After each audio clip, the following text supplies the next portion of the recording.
হয়ে গিয়েছে। আর কাল থেকে তো তোমরা শুনেইছো যে নেপালের পরিস্থিতি কেমন এখন।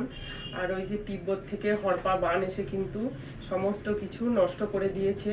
আর মানুষ কিন্তু চোখের সামনে, আমরাও মানে মানে ফোনের মাধ্যমেই দেখছি, চোখের সামনে মানুষ বুঝতেই পারলো না যে এটা কি হচ্ছে আর কি আসছে। সমস্ত কিছু একদম শহর গ্রাম ওখানে নষ্ট করে দিয়েছে।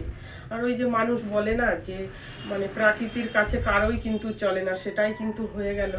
আর আমরাও কিন্তু নেপালে কাঠমান্ডুতেই থাকি, তো কাল থেকে অনেক রাত পর্যন্ত আমাদেরও আত্মীয় স্বজনদের ফোন আসে যে আমরা কেমন আছি। আমরা ভালোই আছি, আমরা ওখান থেকে অনেকটাই দূরে থাকি, আমরা একদম কাঠমান্ডুতেই থাকি নেপালে।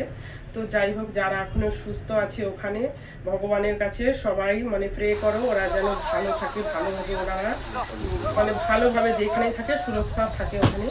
তো আর কি বলবো, প্রচন্ড মন খারাপ। মানে প্রত্যেকটা বছর এমন এক একটা জিনিস আসছে, মানে চিন্তা ভাবনার বাইরে থেকেই আসছে জিনিসগুলো।